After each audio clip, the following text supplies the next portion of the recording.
What is up, guys? Welcome back to another video. In today's video, we are going to be unboxing and reviewing the Uditer W3 Diamond Deck electric skateboard in the hub motor version. And this is an interesting twist on the classic electric skateboard, as it's technically an electric scooter board with the handle they include. So jumping straight into the unboxing, the first thing included on top is the instruction manual. Underneath the first layer of foam is the actual Uditer W3 electric skateboard.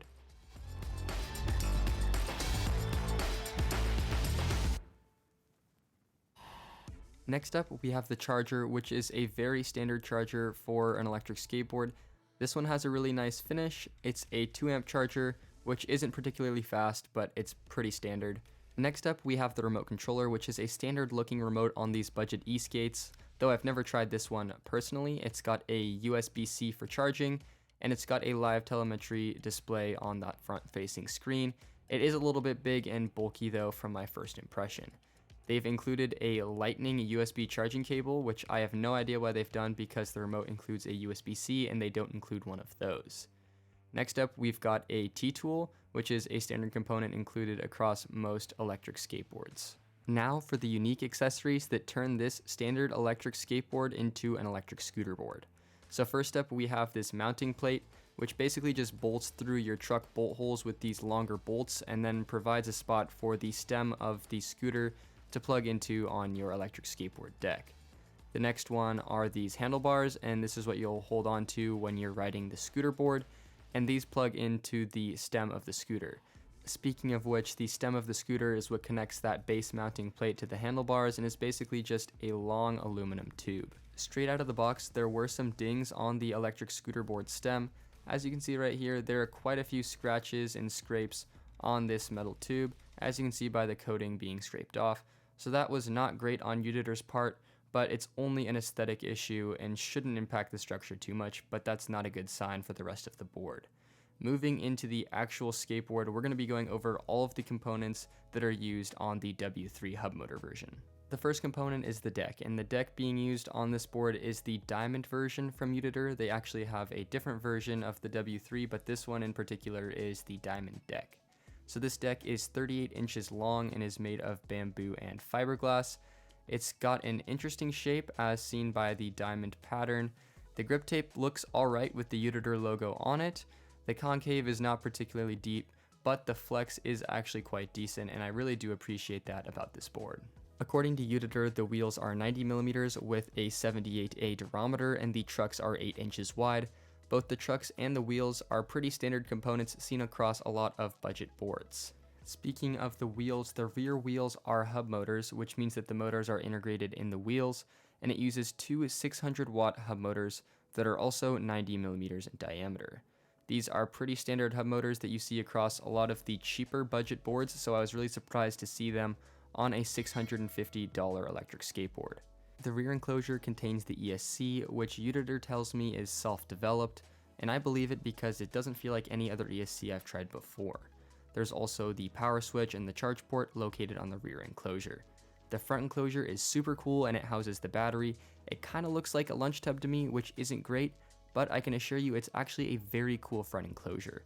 What's super cool about it is that it actually features a swappable battery that's really easy to take out thanks to their unique design. All you have to do is pinch those two flaps on the outside and the battery pops out instantaneously. You can then unplug the leads of the battery, pop in a new one, and get right back to riding, which is super cool in my opinion. The battery they've included is a 10S3P 328 watt-hour battery made from 18650 cells. Overall, that's decent for a board of this price. On the underside, there's a charge port so you can charge the battery outside of the board, which I thought was a really cool addition, and a USB port to charge other devices. To slide the battery back in, all you have to do is just click it into place, and boom, you've got yourself a fully running electric skateboard on a brand new battery. Just make sure it clicks into place, otherwise your battery will be falling off of your board mid-ride, which is not good. As far as the aesthetics of the two underside enclosures go, I don't think they're particularly elegant, but they do get the job done. Something else that I do want to address is the fact that they didn't include a remote charger, and when I asked them about this, they just told me that they said most people would have a USB-C charger and they wanted to include a phone charger for people to charge their phone with the board, which didn't make too much sense to me.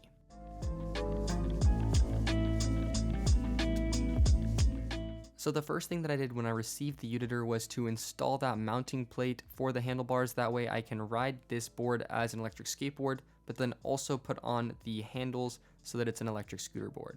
One thing that really bugged me was the fact that I actually had to peel back the grip tape to access the truck bolts so that I could take off the trucks and mount that mounting plate on top of the deck.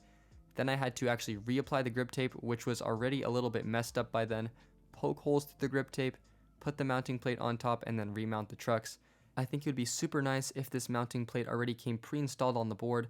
That way you don't have to actually install it when you get the board, and you also don't mess up the grip tape before you even get to ride it. But once it's installed, it actually looks quite nice, and mounting the electric scooter board handles is super easy. You just install the stem with those 4 bolts locking into their positions, screw in this little tightening piece over that thread that's already on the mounting plate. You can then insert the handlebars on top of the stem, also screwing in the threads together, and then making sure you tighten the second one as well. And at this point, you can just give it a little shake test, and the scooter board is complete. So now that we've gone over all of the components in the Uditer W3 and shown you guys how to set up the handlebars, we're going to get into a full review of the board. Just like most of our review videos, this review will be split up into categories that discuss the top speed, range, hill climbing, smoothness of acceleration and braking, and then a final discussion of what we think of this product and who we recommend it for. Before we get into this review, I think it's important to note that this board costs $499.99, and with the handlebar, it's $650. For $500, it's an alright board, but for just $100 more, you can get the Beast board, which I think is a much more solid option. So I just want to preface this whole section by saying that. The first category that we have is the top speed, and Uditer advertises a top speed of 45 kilometers an hour or roughly 28 miles an hour for the W3 electric skateboard. On our speed tests, we were able to hit right around 43 kilometers an hour or 27 miles per hour, so their top speed is definitely achievable on their board, especially if you're a little lighter than us. For reference, we are right around 140-145 pounds. For a board that's $500, a 28 mile an hour top speed is actually quite decent, so I'm actually really happy with the top speed that I've been able to get out of the Uditer W3.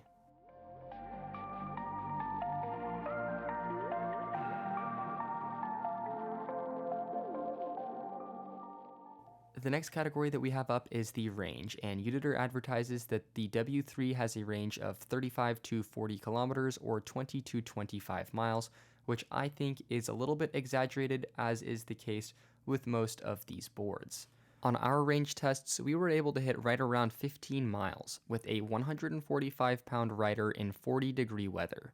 Evidently, range is subject to lots of different conditions.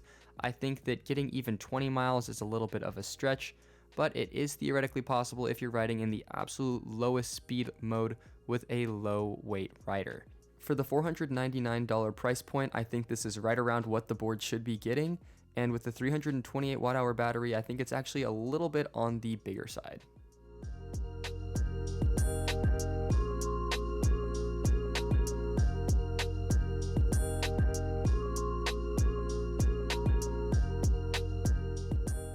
Third up, we have the hill climbing, and according to Uditer, the W3 can climb up to 30% grade hills, which I do not think is possible at all. The hill climbing on this board severely underperforms most other boards in this price point, and overall I am not impressed by the hill climbing on this board. If you're looking for a torquey board with great hill climbing ability and you live in a very steep area, this board is absolutely not going to be right for you. It makes it up a lot of the 20 to 25% grade hills, however it does so at extremely low speeds. This seems to be the case with a lot of the other hub motor budget boards out there, so it is expected, but overall I'm still disappointed in the hill climbing on the W3. The acceleration on the Uditer W3 for the first 5 miles an hour is actually really solid, but after that it drops off quite significantly. Overall, it's the acceleration you can expect for a hub motor board with 600 watt hub motors. The braking, on the other hand, is not good at all. At least on the model we received, the remote had a dead zone for about a quarter of the throttle, and once the brakes engaged, they were way too strong. There are 4 brake modes, but in all of these modes, we felt like the brake curve was not good and quite dangerous actually, because you feel like you're not coming to a stop, so you pull down on the brake a little bit harder and then they engage a little bit too strongly and you feel like you're going to fall off the front. Now I did reach out to Uditer about this, and they told me that they actually addressed this in their later versions of the board, so they have an upgraded ESC that handles this a little bit better and an upgraded remote. I have no actual personal experience with this, but they say that it is improved, which I think could make the braking curve a lot better and is a needed improvement if this board is actually going to be a viable option. The ride feeling for this board is alright. I really like the deck because it is quite flexy and absorbs a lot of the vibrations, but the wheels are not that great. They kind of balance each other out for a mediocre riding feeling. It's also important to note that this deck does not have a whole lot of concave, so if that matters for you, this is probably not a good option.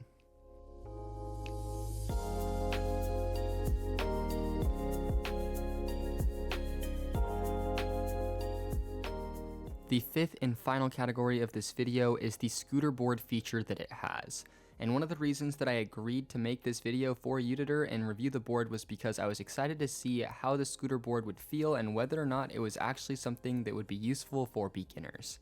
After riding around with the Uditer W3 for the past couple of months, I have to say that I'm not extremely impressed with the Scooterboard functionality. I definitely agree with most of the other reviews out there, and from personal experience, it's more of a gimmick than something that's actually useful. Sure, I did feel a little bit more comfortable going into deep carves, and I'm sure that it might help a beginner hop on an electric skateboard and start riding, but overall I've not been super impressed with it, and it feels more awkward than actually useful to a rider like me. The first issue is that you can't have both hands on the handlebar and use the remote controller at the same time. You can only have one hand on the handlebar. The next issue is that turning the handlebars actually doesn't turn the board. You have to tilt them from side to side, which throws me off balance more than actually just steering the skateboard. The third issue is that because this electric skateboard has a flexi deck, if you encounter any sort of bumps and the deck flexes, the handlebars just fling right into you, and it makes it harder to ride and actually is quite uncomfortable. I did think it was super fun to try once and just see what it was like, but as the premise for an entire product and as a feature, I definitely don't think it's worth it, and I probably wouldn't recommend this to anyone unless you absolutely feel like you need something to hold on to when you're learning how to ride an electric skateboard.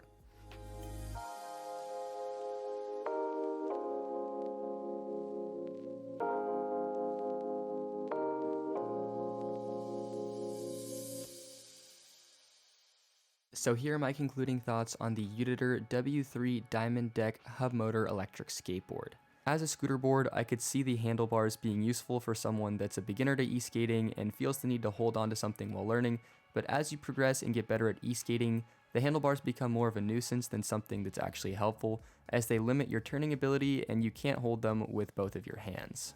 As just an electric skateboard, it's $499.99, which falls in the mid-budget category. And for that price point, you're getting a board that goes 28 miles an hour, has 15 miles of range, but doesn't do that great on hills. Performance-wise, I think the board actually has decent specs for $499, but for just $100 more, you can upgrade to their belt version, or even better, you could buy a Beast board, which is pretty much the most overpowered board for that price. On the unit that I received for review, the brake curve was not great at all and was a huge limiting factor, but they promised me that their newer boards do have an upgraded ESC, which should resolve this issue. One thing that's really nice that I like about the board is the swappable battery. I think it's a unique design, and it's one of the biggest selling factors about this board, because for $150 you can buy additional batteries and just hot swap them for double or even triple your range. That's it for this video. If you guys have any comments or questions, let us know in the comments section below, and we will do our best to get back to you guys. If you guys are interested in learning more about Uditer, we will leave a link in the description below to their website, and we thank them very much for sending us this unit for this review.